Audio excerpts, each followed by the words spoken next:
It's McCabe and Jenny inside the Mixed New Music Club, and today very excited to have a singer-songwriter coming back from Nashville. Makena Hartlin, how are you? I am so good. I'm excited to be with you guys. Excited to have you here, but is this is it a homecoming coming back to Chicago for you? Always. I always get flooded with memories when I'm driving downtown here, and I used to listen to this station all the time. Love that. Yeah, this is my home station.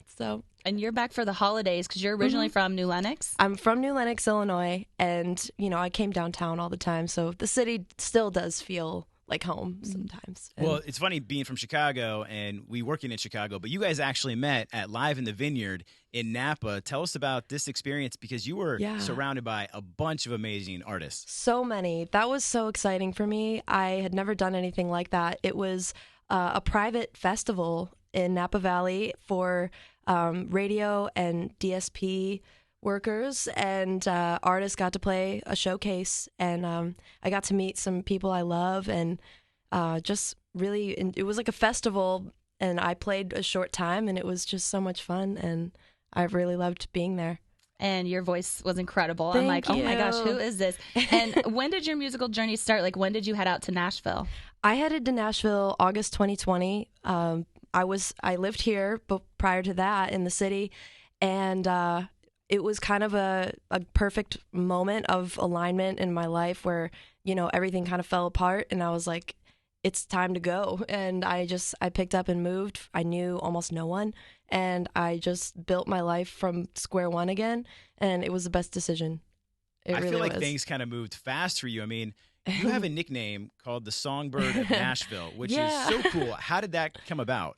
I think it came about because I got involved with a collective called The Pitch Meeting, and it was an event every Tuesday night in Nashville, and I started to play there every week, all my originals, and people I think my style, I always wear dresses, and I have a very high voice, and people just kind of associate that, I think, with being like a songbird, and so people started saying that, and then Eric, the host, started announcing me as that, and it just kind of stuck, and I ran with it. That's such a cool name to have, especially in Nashville. I know. The Songbirds coming in now. You guys ready? Songbirds here.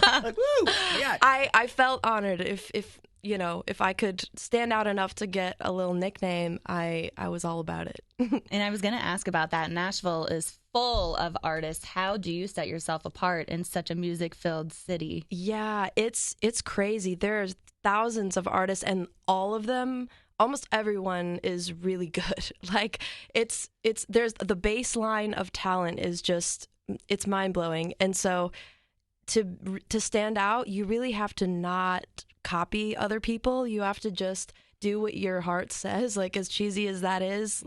If you're trying to imitate somebody else, I think it never lasts very long, and you have to kind of carve your own path. And that's harder in some ways, but it really helps in the long run to stand out. Do you see yourself staying in Nashville? Is that going to be home, or do you want to get to Los Angeles or New York? I think Nashville's home for now, but I wouldn't say never about LA especially. I think if I go anywhere else, it'll be there. Well, it sounds like you are really making a name for yourself. And I see you have sang backup vocals for incredible artists like Lainey Wilson, who just won big at the CMA Awards. She just won Entertainer of the Year. That was so exciting for her. I'm just so... It's crazy how quickly things can catch fire. And sometimes it just takes one song, and, the cream rises to the top. She's great, and she is truly, it's amazing to watch her on stage, and she deserves it. So. How does that make you feel that you've worked with these artists, including Gavin DeGraw as well? Yeah. Oh my gosh. Yeah.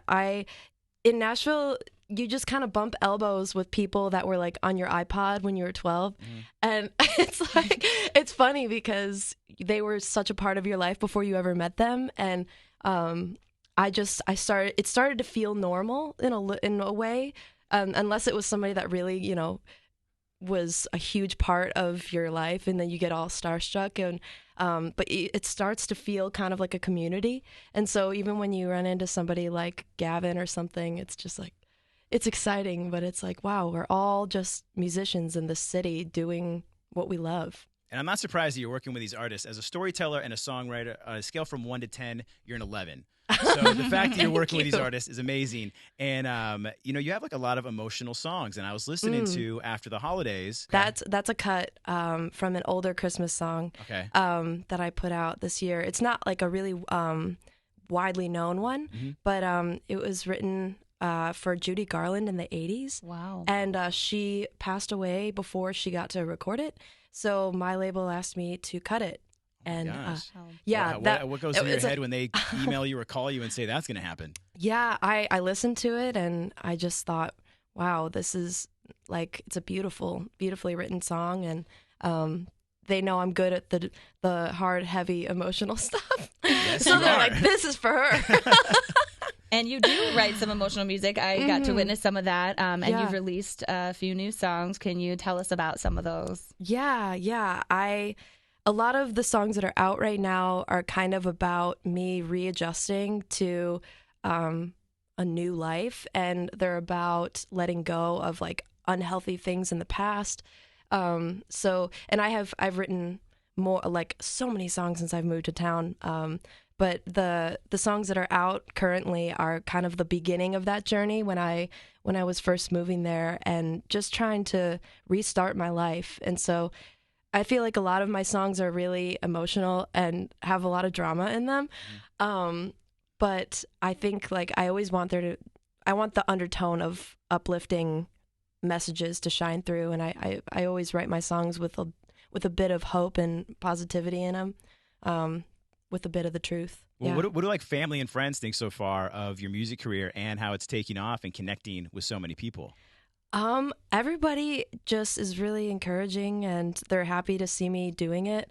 It took me a while to fully commit to Nashville, and there were people before I moved there that were like, you need to go. And I was kind of stubborn about it for a little while, if I'm being honest. And it took me a while to just have the guts, to be honest. And I finally did it. And I think they're all seeing, my potential unravel, and I proved it to myself. And so I really want anybody to know, like, it's never too late, and you can always follow your dream. Who have been some of your inspirations in music? Like, who did you listen to growing up? Growing up, I listened to like a lot of different genres, and a lot of them just had to do with like great songwriting. Like I loved country radio when I was growing up. I loved like Rascal Flatts in junior high, and I started just like George Strait, and I dug back into like old country. But then I also listened to like Nina Simone and James Taylor and like people from the 60s, 70s era, and I was just drawn to great songwriting and great vocals. So I feel like that's always what I want. That's what I want to contribute to music, is just a great, memorable song that stands the test of time, and the vocal shines too. So I loved country, and I feel like I have a blend of the folky countryness with the sort of soul influence in my music. And no, you can feel that. And, being from like New Lenox area, I mean, where were you playing? I think I played like in a restaurant, like completely unplugged. You gotta start somewhere. Somebody, the restaurant doesn't even exist anymore, but me and my friends in high school, when we just learned like 3 chords on the guitar, we just walked in and we're like, can we play here? And they were like, sure. That's how you get your start. Look, the Blink-182 just played in a Denny's, all right? And they're rock stars. So I think, you're starting out in a restaurant. Totally cool. I started out in restaurants. I would do like karaoke contests, and like I've always loved attention. I would hate to karaoke after you, like, because we're all choosing like songs we scream to, and then all of a sudden you would show McKenna up here again. I'm like, I am not following McKenna. Oh my God, no! You can't do karaoke serious. Like when you're a singer and that's your life. Like you can't go up in karaoke and be like, like you can't give it your all, What is your go-to karaoke song? I feel like we all have one. Well, I do a mean Britney Spears impression. I did see this on your Instagram. And so when I do karaoke, because I'm not going to get up there and like take it serious. Can we hear your Britney impression? Yeah. Okay, it's the morning, but I'm doing this on 101.9. You got this. Oh, baby, how was I supposed to know? There you go. That's amazing. All right. Was it right? That's so good. I saw that on your Instagram. You said Britney Spears is your Roman Empire, and I'm like, I need to hear this. Her story is just haunts me.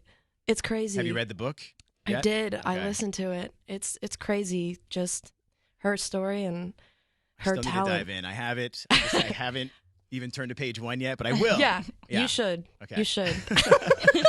So where do you see yourself going from here? I mean, you've been working on new stuff. Do you plan on going out on tour at all? Yes, there's a few leads for next year, and I really hope that comes through. I really want to go visit and play for new cities, and I've actually never officially toured yet. So that's like. So is that going to be 2024? Take off from Nashville and tour the country? Okay. That's the goal. I'm also going to be recording a new record, and I'm just excited to continue on and just continue building, and I think it's going to be good. Well, Makena Hartlin, we can't thank you enough for stopping by 101.9 The Mix and hanging out inside the Mixed New Music Club. Thanks, guys. Yeah.